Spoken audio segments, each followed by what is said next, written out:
Everyone, দিনটা ছিল দিদির বার্থডে। আর প্রতি বছর তো ওকে আমরা রাত 12টার সময় সারপ্রাইজ দিই।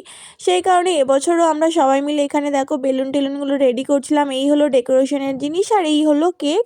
আর এখানে এখন আমরা সবাই মিলে ডেকোরেশন করা স্টার্ট করে দিয়েছি।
হ্যাঁ রে, খুলে দে, আমি বলছি খুলে দে। না রে, আপনি না, ভালো লাগছে।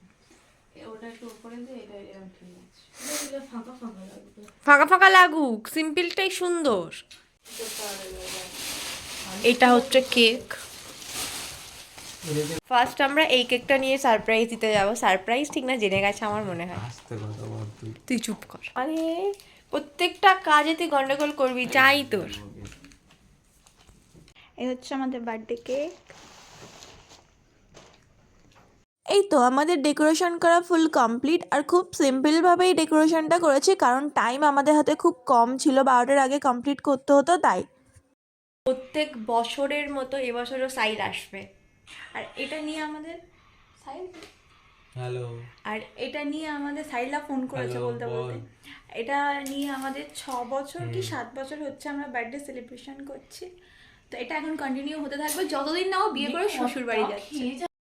এখানে দেখো সাইলদা চলে এসছে আর আমি একদম আস্তে আস্তে করে গেটটা খুলছিলাম যাতে বাড়ির কেউ না আওয়াজ পায় আর দিদিও না বুঝতে পারে, যার কারণে এখানে আমি আস্তে আস্তে করে গেটটা ধরে ধরে খুললাম। দেন সাইলদা চলে এসছে।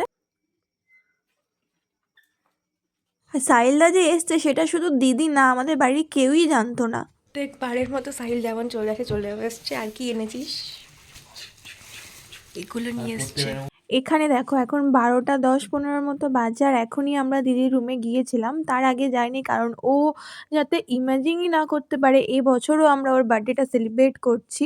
মানে ও যেন ভাবে যে আমরা ওর বার্থডে ভুলে গেছিলাম, সেটা করার জন্য আমরা ইচ্ছা করে লেট করে রুমে গেছিলাম। আর ওদিকে সাহিলদাকে আমার রুমে রেখে এসেছিলাম, মানে তখনও সাহিলদা আসেনি। একটা ছোট্ট পেস্ট্রি নিয়ে ওর কেকটা জাস্ট আমরা কাটিয়েছিলাম। আর ওখানে কিছুক্ষণ থাকার পরে বললাম চল তুই আমার রুমে চল, ওখানে একটা সারপ্রাইজ ওয়েট করছে। তো ও তো এসে অবাক ডেকোরেশন দেখে আর সাইলদাকে দেখে।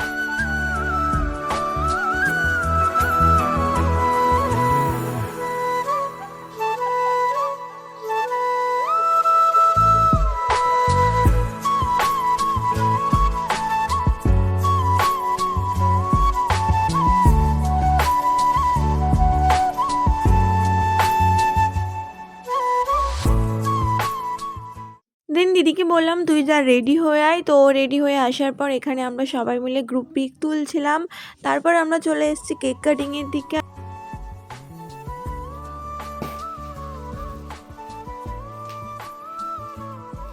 সিনেমাটিক শট চলছে।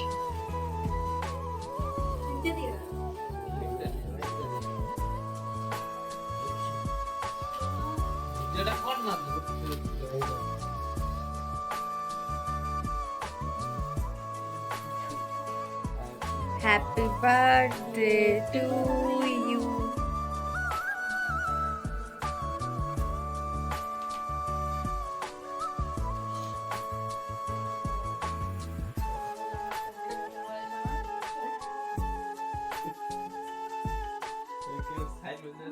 কেক কাটিং এর পরে এগুলো নিয়ে চলে এসেছে সাইলার জন্য। আর এগুলো না সবটা আমি নিজে একাই করেছি, কারণ দিদি তো জানতো না, সাথে কেউ জানতো না যে সাইলদা আসবে।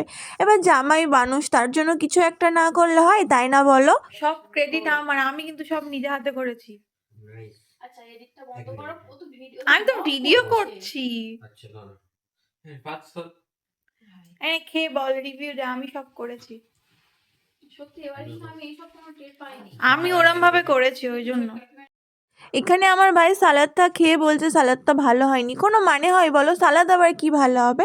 বাট পরোটা মাংসটা সাইলা খেয়ে বললো যে না ভালো হয়েছে। যাক, শুনে আমি শান্তি পেয়েছি। ব্লগ করছি নাকি? আমার নামে ব্লগটা এন্ড করে দিই। বল। এক মিনিট ব্লগটা এন্ড করে দিই। তো আজকে ব্লগটা এই পর্যন্ত ছিল। এরা আমাকে এন্ড করতে দেবে না। এই একটা মিনিট টাইম দে। তো আজকে ব্লগটা এখানেই এন্ড করছি। দিদির বার্থডে ব্লগ, এটা নিয়ে মনে হয় 2 বছর তোমরা দেখতে পাবে। তার আগে থেকে আমরা সেলিব্রেট করে আসছি। তো চলো, আর কিছু বলতে চাই না, টাটা।